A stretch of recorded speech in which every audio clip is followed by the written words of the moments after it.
কুরুক্ষেত্রের রক্তভেজা প্রান্তরে যখন বিশ্বের শ্রেষ্ঠ দুই ধনুর্ধর মুখোমুখি দাঁড়িয়েছিলেন তখন একদিকে ছিল অজেয় প্রতিভা আর অন্যদিকে ছিল এক দ্বিধাগ্রস্ত মন। কিন্তু কেন স্বয়ং ভগবান শ্রীকৃষ্ণ অপ্রতিদ্বন্দ্বী কর্ণকে ত্যাগ করে অর্জুনের সারথি হওয়াকে বেছে নিলেন? আজ আমরা উন্মোচন করব ইতিহাসের সেই চরম সত্য যা আজও আমাদের জীবনের প্রতিটি পদক্ষেপে শিক্ষা দেয়। নমস্কার, হিন্দু স্টোরিটেলসে আপনাদের স্বাগত। মহাভারত কেবল জেতা বা হারার যুদ্ধ নয়, এটি ছিল মতাদর্শের লড়াই। এই যুদ্ধের সবচেয়ে আলোচিত বিষয় হল অর্জুন এবং কর্ণের শত্রুতা। একদিকে ছিলেন সূর্যপুত্র কর্ণ, যিনি সোনার কবচ ও কুণ্ডল নিয়ে জন্মেছিলেন, যার দানশীলতা ছিল বিশ্ববিখ্যাত এবং যার অস্ত্রচালনার দক্ষতা অনেক ক্ষেত্রে অর্জুনকেও ছাপিয়ে যেত।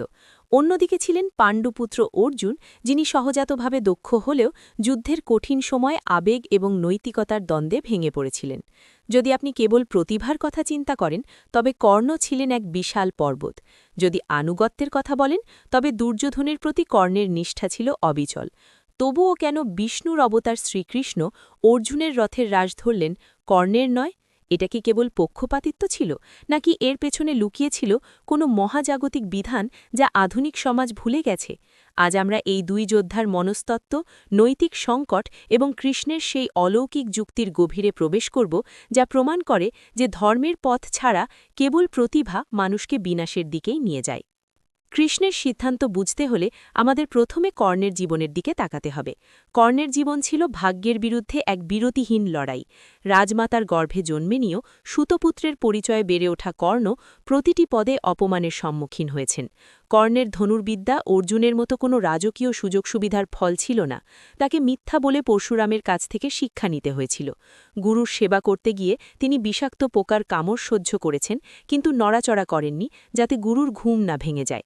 এই অসামান্য সহনশীলতা বিরল। খোদ কৃষ্ণও কর্ণের শক্তির প্রশংসা করেছিলেন।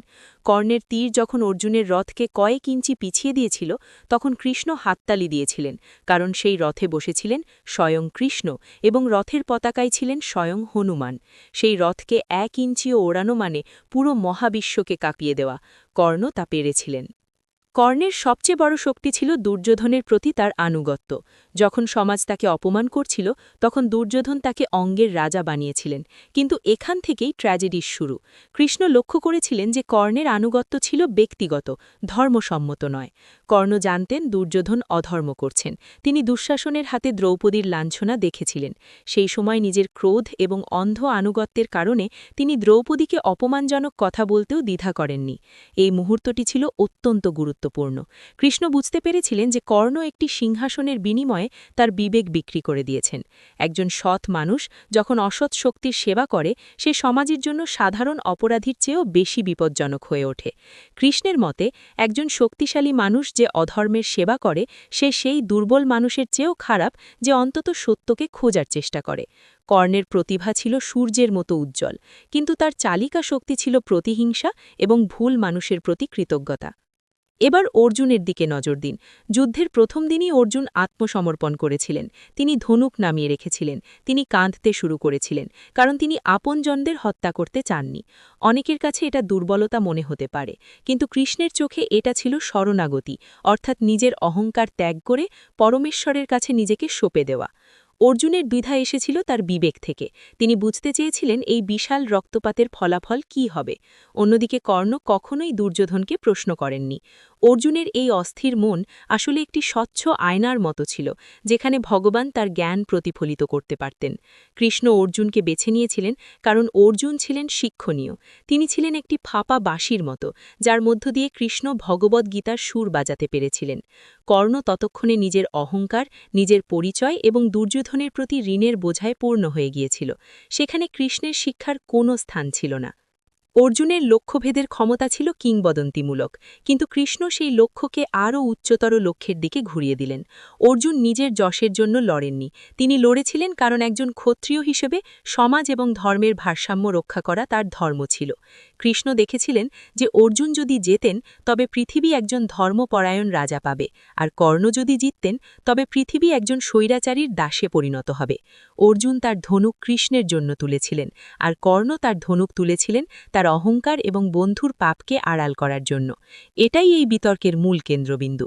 আজকের দিনেও অনেকে কর্ণের প্রতি সহানুভূতি পোষণ করেন, কারণ তারা আনুগত্যকে বড় করে দেখেন। কিন্তু কৃষ্ণ আমাদের এক কঠিন শিক্ষা দিয়েছেন। একজন অপরাধীর প্রতি আনুগত্য প্রদর্শন করা নিজেই একটি অপরাধ। কর্ণ অনুভব করতেন যে তার প্রতিভার কারণে পৃথিবী তার কাছে ঋণী। তিনি সবসময় নিজেকে শ্রেষ্ঠ প্রমাণ করতে চাইতেন। কিন্তু অর্জুন গীতার মাধ্যমে শিখলেন যে তিনি কেবল একজন যন্ত্র মাত্র। কৃষ্ণের নির্দেশ ছিল, হে অর্জুন, তুমি কেবল আমার হাতর নিমিত্ত হও। কর্ণের বীরত্ব ছিল তার অহংকারের সঙ্গে যুক্ত, আর অর্জুনের বীরত্ব ছিল ঈশ্বরের কাছে সমর্পিত। যখন কর্ণ দেখলেন যে তার রথের চাকা মাটিতে বসে যাচ্ছে, তখন তিনি ধর্মের দোহাই দিয়েছিলেন। তখন কৃষ্ণ তাকে মনে করিয়ে দিয়েছিলেন সেই দিনগুলো কথা, যখন কর্ণ অভিমন্যুকে অন্যায়ভাবে হত্যা করতে সাহায্য করেছিলেন বা দ্রৌপদীকে অপমান করেছিলেন।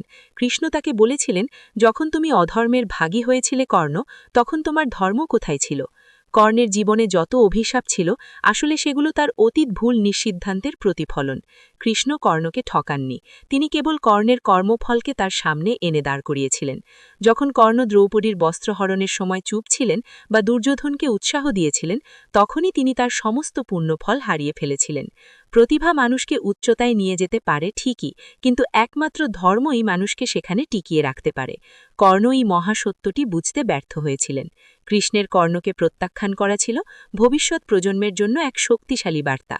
পৃথিবী এমন প্রতিভাবান মানুষে পূর্ণ যারা কেবল নিজের স্বার্থ দেখে, কিন্তু শ্রীকৃষ্ণ দেখালেন যে প্রতিভা হলো একটি উপহার, কিন্তু চরিত্র হলো একটি সিদ্ধান্ত।